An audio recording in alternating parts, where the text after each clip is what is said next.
Bienvenue, chers spectateurs, dans un voyage qui promet de révéler le génie caché en vous. Aujourd'hui, nous plongeons dans les profondeurs de la créativité, explorant comment vous pouvez découvrir votre Shakespeare intérieur grâce aux précieuses réflexions de Félix Adler.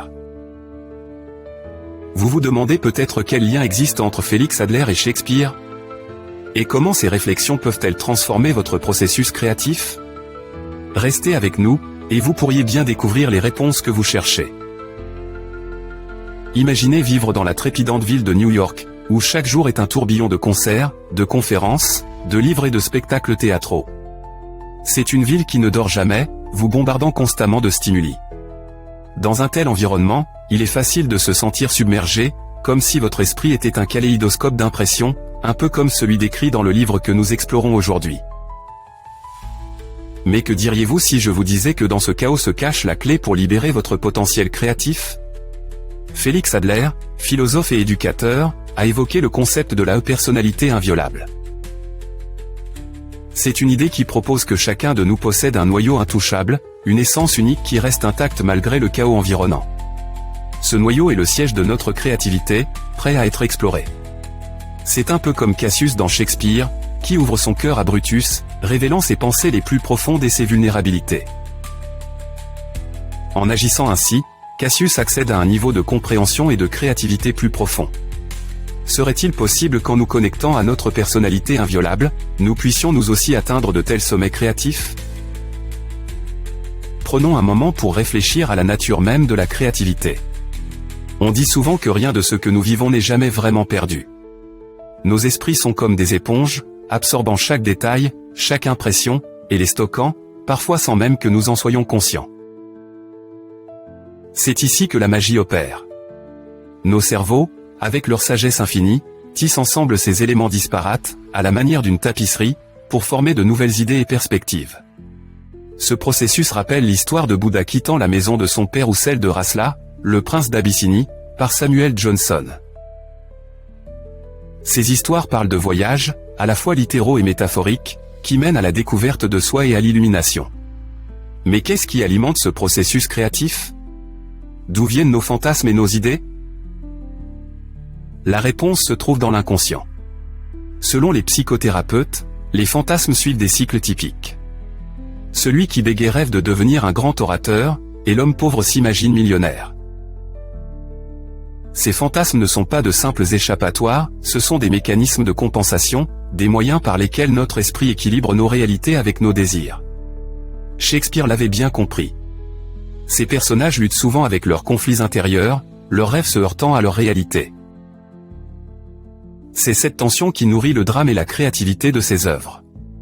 Maintenant, plongeons dans un fait surprenant, la pensée dirigée, celle que nous utilisons en science et en logique, n'a pas toujours été la forme de pensée dominante. Autrefois, les gens s'appuyaient davantage sur la pensée fantasque, un processus spontané et sans effort guidé par des motivations inconscientes. Ce mode de pensée ne consiste pas tant à s'adapter à la réalité qu'à explorer nos penchants subjectifs.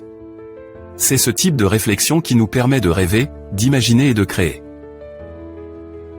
Et voilà le comble, même aujourd'hui, malgré notre dépendance à la logique et à la raison, la pensée fantastique occupe une grande place dans nos esprits.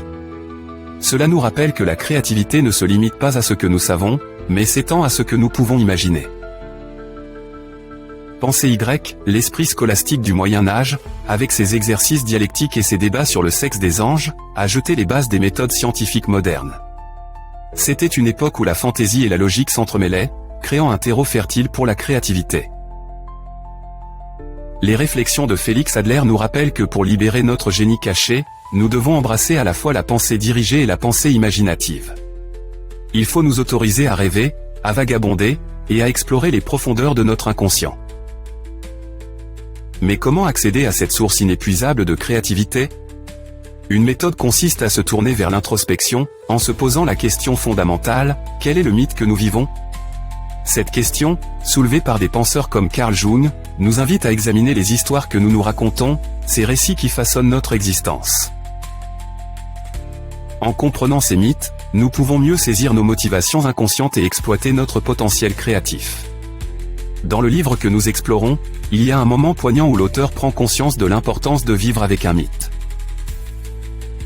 Sans cela, il se sent déraciné, déconnecté du passé et de la société contemporaine. C'est un rappel puissant que notre créativité est intimement liée aux histoires qui nous façonnent. Ces mythes ne sont pas simplement des vestiges du passé, ce sont des entités vivantes et vibrantes qui influencent nos pensées, nos actions et nos expressions créatives. Alors, qu'est-ce que cela signifie pour vous, chers spectateurs ? Cela signifie que pour découvrir votre Shakespeare intérieur, vous devez embrasser votre personnalité unique, vous connecter à votre inconscient et vivre avec un mythe qui résonne profondément en vous. Il s'agit de trouver l'équilibre entre la logique et le rêve, entre le connu et l'inconnu. Il s'agit d'oser rêver et de laisser votre créativité s'exprimer sans contrainte. Alors que nous arrivons à la fin, je vous invite à réfléchir à votre propre parcours créatif. Quelles histoires guidez-vous dans votre vie ?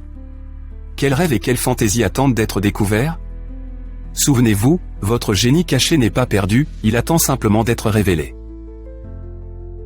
Alors, partez à la découverte de votre Shakespeare intérieur et laissez briller votre créativité.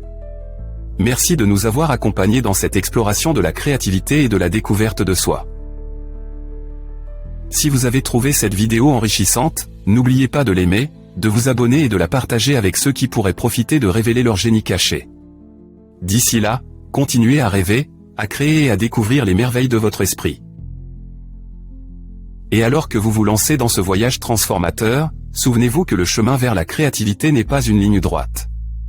C'est une route sinueuse parsemée de tournants inattendus, où chaque détour offre une nouvelle perspective, et chaque obstacle cache une leçon à découvrir. Prenons un instant pour réfléchir à la vie de Léonard de Vinci, qui incarne à merveille l'esprit de la Renaissance en fusionnant harmonieusement l'art, la science et la philosophie. Le génie de Vinci résidait non seulement dans sa maîtrise technique, mais aussi dans sa curiosité insatiable, sa capacité à remettre en question l'ordre établi et à explorer les territoires inexplorés de son propre esprit. Vous aussi, vous pouvez nourrir cet esprit d'exploration en interagissant avec le monde qui vous entoure de manière plus consciente et intentionnelle. Observez les motifs de la nature, le rythme de la ville, les histoires derrière les visages des inconnus. Chaque observation est un fil dans la grande tapisserie de votre créativité, prêt à être tissé en quelque chose de profond. Accordez-vous le temps de rester immobile, de réfléchir, et de laisser vos pensées vagabonder sans jugement. C'est dans ces moments de calme introspection que germent les graines de l'innovation. Pensez à tenir un journal, un endroit où vous pouvez capturer ces idées éphémères qui traversent votre esprit comme des lucioles par une nuit d'été. Écrivez sans vous censurer, laissez votre plume danser sur la page, suivant les contours de vos pensées et de vos rêves. Avec le temps, vous commencerez à voir des liens, des motifs qui émergent du chaos, vous guidant vers le cœur de votre potentiel créatif. N'ayez pas peur de vous plonger dans les œuvres de ceux qui vous ont précédé. Lisez largement, pas seulement dans les genres qui vous réconfortent, mais aussi dans ceux qui remettent en question vos perceptions et repoussent les limites de votre compréhension. Laissez les mots de Shakespeare, les philosophies d'Adler et les découvertes de Da Vinci être vos compagnons sur ce voyage. Leurs idées, leurs combats et leurs victoires éclaireront votre chemin, vous rappelant que vous faites partie d'une lignée de penseurs créatifs qui s'étend à travers les âges. Il est également essentiel de se rappeler que la créativité s'épanouit au sein d'une communauté. Entourez-vous de compagnons de route, de ceux qui vous inspirent et de ceux qui vous poussent à vous dépasser. Participez à des dialogues qui éveillent votre imagination et élargissent vos horizons. Partagez votre travail, vos histoires, vos rêves, et écoutez les échos de votre propre voix dans les réponses des autres.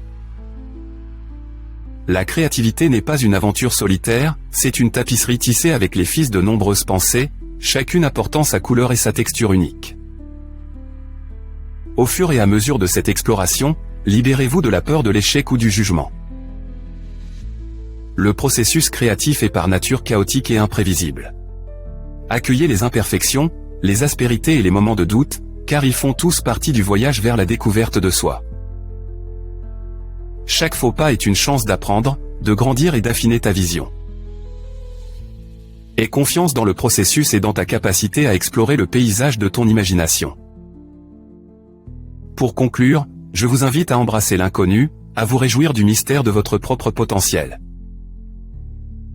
Le voyage pour libérer votre Shakespeare intérieur ne consiste pas à atteindre une destination, mais à découvrir ce que l'on trouve en chemin.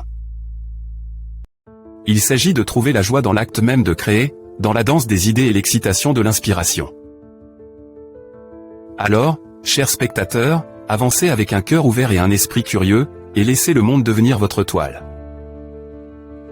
Merci encore de nous avoir rejoints, et que votre voyage soit rempli de merveilles et d'infinies possibilités.